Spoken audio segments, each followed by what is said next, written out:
Assalamualaikum teman-teman, seperti biasa sebelum mulai Mimin mendoakan semoga teman-teman semua selalu dalam keadaan sehat walafiat. Oke, kali ini kita akan melanjutkan Martial Master versi novel bagian 1102. Bagi yang baru bergabung, selamat bergabung. Dan bagi yang belum subscribe dulu lah agar Mimin tambah semangat lagi nih bikin videonya. Oke, kalau sudah kita langsung masuk ke isi ceritanya.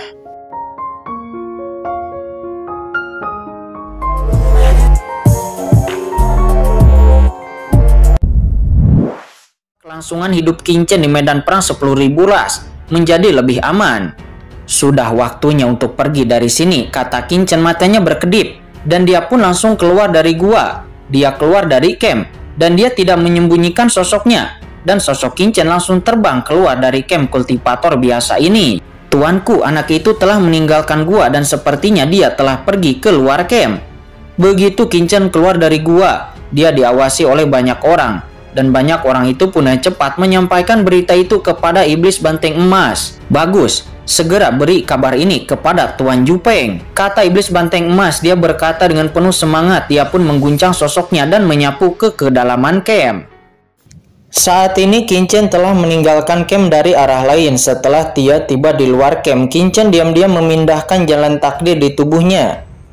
Pria berpakaian hitam itu seharusnya telah pergi, kata Kincen. Jalan takdir berhasil, tetapi Kincen tidak merasakan aura sekecil apapun dari orang berpakaian hitam itu. Jantung Kincen saat ini benar-benar lega, yang menunjukkan bahwa pria berbaju hitam itu seharusnya telah benar-benar pergi. Kincen pun kemudian melesat dengan sangat cepat. Dia terbang langsung ke tanah medan perang 10.000 ras. Pergi, tindak lanjuti. Di camp di belakang Kincen nampak sekelompok orang menyelinap. Medan perang terdiri dari 10.000 ras. Gurun tidak terbatas. Kincen memegang selip batu giok di tangannya yang mencatat lokasi ranah rahasia Dewa Piantin. Kali ini Kincen akan langsung pergi ke tanah rahasia Dewa Piantin. Menurut informasi yang diterimanya, harta Dewa Piantin akan segera dibuka. Di atas gurun yang tak ada habisnya, Kincen terbang dengan cepat. Sosoknya seperti listrik dengan suasana perkasa dari medan perang 10.000 ras yang mengalir di antara surga dan bumi, tandus dan primitif. Kincen terbang langsung ke tempat di mana alam rahasia Dewa Piantin berada. Sekarang sudah terlambat untuk pergi ke suku Warajeg dan Kincen harus pergi ke harta Dewa Piantin sesegera mungkin. Kemana anak itu pergi sendirian? Dimanapun dia pergi, kita hanya perlu mengikutinya. Iblis Banteng Merah telah memberitahu Tuan Jupeng bahwa dia telah pergi dan Tuan Jupeng seharusnya telah tiba. Anak itu tidak akan bisa lepas dari kematian. Saat ini di belakang Kincen beberapa pria kuat mengikuti Kincen dengan hati-hati dan sebuah peta muncul di tangan mereka untuk memeriksa. Tetapi tepat setelah mereka memasuki col gunung, mereka tiba-tiba terkejut dan melihat bahwa Kincen tiba-tiba berhenti setelah memasuki gunung tersebut. Apa anak itu berhenti? Apa yang terjadi? Tidak, dia melihat kita. Tidak jauh orang-orang kuat yang mengikuti Kincen itu melihat Kincen tiba-tiba berhenti di gunung di depan mereka. Dan Kincen pun tiba-tiba menoleh menatap mereka. Dan tiba-tiba ada kengerian yang tak berujung di mata para ahli ini. Dan wajar bagi mereka untuk mengikuti Kincen. Akan tetapi jika mereka ingin melakukan sesuatu kepada Kincen, di mana mereka masih berani? Saya akan menyelesaikan masalah ini terlebih dahulu. Di gunung di depan nampak mata Kincen dingin dan dia berkata, dia tahu bahwa orang-orang ini telah mengikutinya secara rahasia. Tetapi bagi Kincen, orang-orang di depannya ini bukanlah apa-apa. Kincen kemudian mengangkat tangannya dan boom, aura naga yang perkasa meledak keluar dari tubuhnya. Dia melihat aura pedang yang tak terlihat naik dalam kekosongan yang tak berujung. Aura pedang ini beredar dengan liar dan kemudian membentuk sungai yang mengerikan dari pedang cahaya pedang yang sangat mengerikan. Blokir. Mata beberapa orang itu dipenuhi dengan kengerian yang tak ada habisnya. Mereka segera meraung. Masing-masing dari mereka menunjukkan kekuatan magis mereka sendiri-sendiri. Seorang master dengan tanduk hitam panjang secara langsung memuntahkan darah hitam.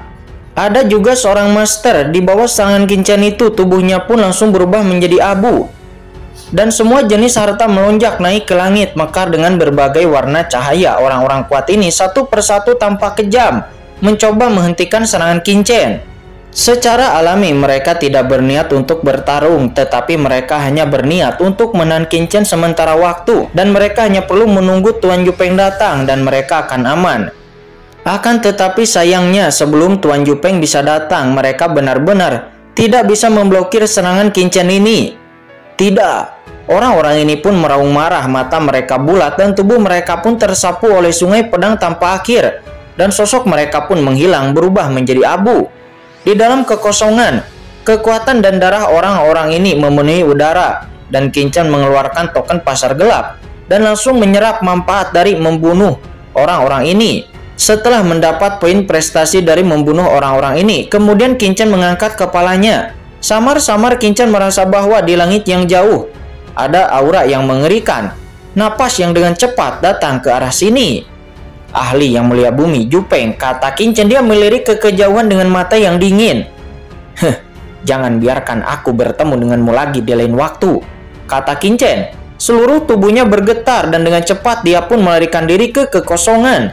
Kekuatan gerakan ruang angkasa tubuhnya bersinar antara kenyataan dan ilusi, dan Qin Chen berubah menjadi hukum guntur di tubuhnya menjadi cahaya guntur. Qin Chen berubah menjadi cahaya guntur dan tiba-tiba menghilang dari dunia ini. Boom! Tidak lama setelah Qin Chen pergi, sosok yang menakutkan tiba-tiba muncul di col gunung ini. Nampak orang ini penuh dengan aura kedinginan dan matanya menatap dalam kekosongan. Seperti mata dewa kematian dengan aura yang benar-benar sombong. Dan itu adalah Yang Mulia Bumi, Yupeng. Yang Mulia Bumi Yupeng datang ke sini. Dia menatap banyak aura di col gunung ini dan tiba-tiba matanya memadat. Tidak baik, kata Yang Mulia Yupeng. Tiba-tiba ekspresinya menjadi jelek. Di saat yang sama, sebuah aliran cahaya emas lainnya menyapu dan langsung turun di atas gunung ini. Dan ketika melihat Tuan Yupeng berdiri di sini, wajah orang ini tidak bisa membantu akan tetapi mengungkapkan sedikit keraguan. Tuan Yupeng, bagaimana dengan anak itu? Kata iblis banteng emas. Ya, orang yang datang adalah iblis banteng emas. Dan ketika dia melihat gunung yang kosong, wajahnya berubah tiba-tiba. Dia mengeluarkan sepotong slip giok di tangannya dan terus mengirimkan pesan. Akan tetapi tidak peduli apa yang dia lakukan, mengirim pesan. Tidak ada jawaban sama sekali. Tidak perlu mengirim pesan. Bawahan Anda seharusnya sudah mati, kata Tuan Yupeng. Dia berkata dengan dingin. Dan boom, dia pun mengulurkan tangannya dengan tangan kanan dan tiba-tiba aura yang telah menghilang di antara langit dan bumi perlahan-lahan muncul lagi. Dan Anda bisa melihat bahwa sungai pedang muncul di dalam kekosongan. Itu hanyalah sebuah bayangan-bayangan dari jalan yang tersisa di dalam kekosongan. Akan tetapi itu sudah cukup untuk memverifikasi apa yang terjadi di sini sebelumnya. Anak itu ingin lepas dari pengejaran kursi ini. Itu konyol, kata Tuan Yupeng. Setelah mengatakan itu, dia pun memejamkan matanya. Dan tiba-tiba kekuatan yang tak terlihat mengikuti tubuh Tuan Yupeng dan menyapu ke segala arah.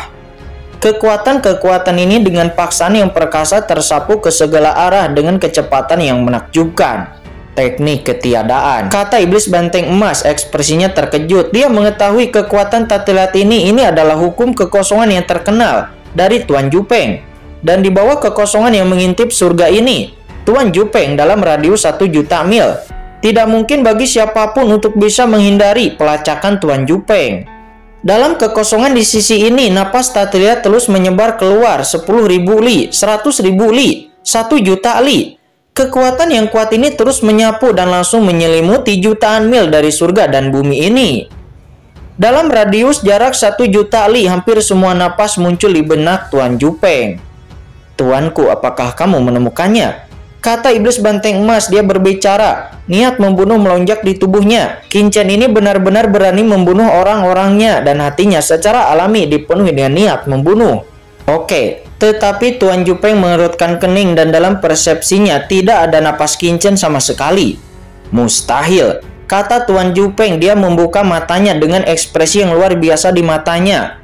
Dan boom, napas mengerikan lainnya memenuhi tubuhnya, langsung menutupi 1 juta mil kekosongan dengan kecepatan yang menakjubkan. Tidak, masih belum ditemukan, kata Tuan Yupeng. Tidak peduli bagaimana dia menyelidiki, tidak ada jejak Qin Chen dalam jutaan mil surga dan bumi di sekitarnya. Mungkinkah anak itu telah pergi lebih dari jutaan mil dari sini? Kata Tuan Yupeng. Dia tidak bisa mempercayainya. dan kecepatan anak ini terlalu menakutkan. Aku tidak percaya, kata Tuan Jupeng. Dia pun segera terus mendesak kekosongan yang mengintip surga. Napas yang menjulang tinggi melonjak dengan gila-gilaan dan terus berkembang ke tempat yang lebih jauh lagi. 2 juta mil, 3 juta mil, bahkan sampai 5 juta mil.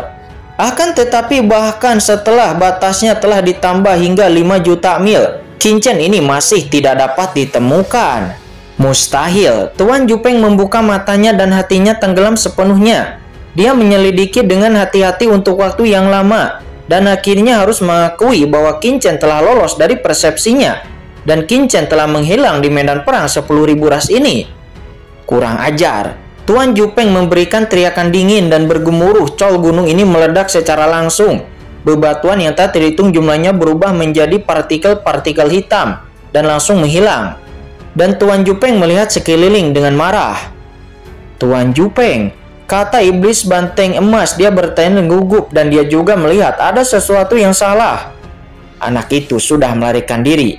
Ayo pergi dan kembali, kata Tuan Jupeng. Dia berteriak dengan dingin. Apa kembali? Tuan Jupeng, anak itu pasti masih di dekat sini. Bawahan akan memberitahu Anda segera setelah bawahan menemukan anak itu, kata iblis banteng emas. Dia berkata dengan cemas. Itu tidak masuk akal, kata Tuan Jupeng. Dia melirik iblis banteng emas yang tidak puas dan matanya dingin. Harta Dewa Pientin akan segera dibuka. Saya akan segera pergi. Kalau tidak, saya tidak akan dapat membuat gelombang pertama di alam Dewa Pientin. Terlalu banyak waktu yang terbuang di sini, kata Tuan Jupeng. Dia juga meragukan apakah kincen memiliki harta yang tersembunyi di dekat sini, karena hampir tidak mungkin untuk melarikan diri dari kekosongan hanya dalam waktu yang sangat singkat. Namun Tuan Jupeng akhirnya menyerah. Bahkan jika kincen ada di dekat sini, akan sulit baginya untuk menemukan pihak lain tanpa petunjuk dari dunia yang luas ini. Terlebih lagi, ketika harta Dewa Pientin dibuka, ia tidak punya banyak waktu lagi untuk disia-siakan di sini. Tuan Jupeng pun berbalik. Dia berhenti berbicara dan terbang langsung ke kem San Siu. Sementara iblis banteng emas, dia juga nampak marah dalam keputusasaannya. Dia hanya bisa mengikuti Tuan Jupeng untuk kembali. Sementara saat ini nampak di dalam kekosongan yang tak ada habisnya, kincen saat ini berada di antara kenyataan dan ilusi. Yang mulia bumi Jupeng itu seharusnya telah kembali. Menghadapi hilangnya kekuatan yang tak terlihat itu, kincen akhirnya menghela napas lega. Untungnya ada cahaya 1000 tahun. Jika tidak, saya mungkin akan ditemukan, kata kincen. Setelah itu, kincen pun terbang di dalam kekosongan. Kincen dengan cepat bergegas menuju ke arah di mana alam rahasia Dewa Pientin berada. Scene kemudian berpindah. Kita pun dibawa kepada Kem Warajeg. Nampak Kem Warajeg yang hidup pada saat yang sama tetapi juga memiliki suasana pembunuhan. Gulimo, ketika Anda pergi untuk mengumpulkan Warajeg Mas Hitam, apakah tidak ada berita dari tuanku? Kata Jenderal Kiong. Dia bertanya kepada Gulimo. Beberapa dari mereka telah kembali ke Kem Warajeg dan segera menyerang Warajeg Mas Hitam. Setelah klan Warajeg Mas Hitam kehilangan Jenderal Kamila dan orang-orang kuat lainnya, dan setelah hanya beberapa hari, Jenderal Kiong dan yang lainnya benar-benar telah berhasil mencaplok wilayah Warajeg Mas Hitam. Selain itu, Jenderal Kiong dan yang lainnya juga telah mencari jejak kincen pada hari-hari ini, dan mereka telah menunggu kembalinya kincen. Akan tetapi hari-hari ini telah berlalu, tetapi belum ada berita tentang kincen, membuat Jenderal Kiong dan yang lainnya sangat khawatir. Namun mereka juga tidak memiliki cara untuk menghubungi kincen, dan mereka hanya bisa menunggu. Saya harap tuanku akan baik-baik saja, kata Jenderal Kiong. Bahkan jika mereka telah mencaplok Warajeg Mas Hitam, ditambah dengan panen di pasar gelap, kekuatan keseluruhan mereka dari Warajeg sekarang 2 kali lipat. Tetapi mereka tidak bersemangat menunggu. Saat ini mereka hanya bisa menunggu. Akan tetapi kemudian Jenderal Kiong pun kepikiran untuk menghubungi Tuan Tuk Moyu. Mungkin klan Iblis Mati bisa memikirkan sebuah solusi. Jenderal Kiong pada akhirnya pun akan segera menghubungi Tuan Tuk Moyu dari klan Iblis Mati. Akan tetapi tepat pada saat Jenderal Kiong akan menghubungi klan Iblis Mati, tiba-tiba, boom, ada ledakan. Kekuatan yang luar biasa datang ke Kem Warajeg mereka dalam sekejap. Tiba-tiba seluruh Kem Warajeg mereka diselimuti oleh kekuatan yang sangat menakutkan. dan itu sepenuhnya tertutup di dalamnya. Dan para master seperti Jenderal Kyong, Gulimo, dan yang lainnya tertahan oleh kekuatan yang tidak terlihat ini. Siapa? Ada jejak kengerian di mata Jenderal Kyong dan lainnya. Kekuatan ini terlalu menakutkan. Jelas, kekuatan ini adalah kekuatan yang dilepaskan oleh ahli yang mulia bumi. Mereka pun bergegas keluar dari camp dengan susah payah. Pada saat ini, seluruh camp Warajig mereka dimobilisasi, dan tentara suku Warajig yang tak terhitung jumlahnya penuh dengan aura yang menakutkan. Dan mereka jelas tahu bahwa itu adalah musuh yang sangat kuat. Kemudian di atas camp Warajig, sosok yang menjulang tinggi turun ke dalam camp. Nampak itu adalah Master Warajig juga. Tingginya ribuan meter. Dia benar-benar hitam. Dia memiliki sayap seperti jangkrik di belakangnya. Dia memiliki sepasang pupil mata emas dan tanduknya yang melengkung merah gelap di atas kepalanya. Dan matanya itu nampak menatap tajam ke camp Warajig. Dan boom, semua area dari seluruh camp Warajig, tidak peduli ruang di mana itu terikat oleh kekuatan yang mengerikan. Klan Warajig Mata Emas. Ini adalah yang mulia bumi dari Warajig Mata Emas. Bagaimana dia bisa datang ke klan Warajig saya? Di dalam camp Warajig, master seperti Gulimo, Konemo, dan Kibuman semuanya menunjukkan ekspresi yang horor. Klan Warajig Mata Emas ini adalah klan Warajig yang sangat menakutkan di suku Warajig. Ini jauh lebih kuat daripada Warajig Emas Hitam dan tingkatnya di atas Warajig. Dan ketika Master Warajig Mata Emas ini tiba, mereka segera memberi kejutan yang sangat kuat dan mereka tidak berani bergerak sedikit pun.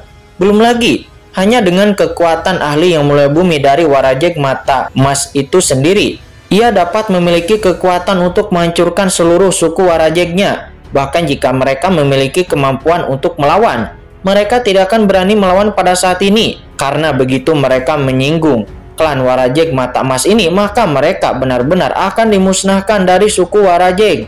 Saya telah melihat yang mulia bumi Warajig Mata Emas, tetapi saya tidak tahu apa maksud tujuan dari ahli yang mulia bumi Warajig Mata Emas datang ke camp Warajig saya, kata Jenderal Kyong.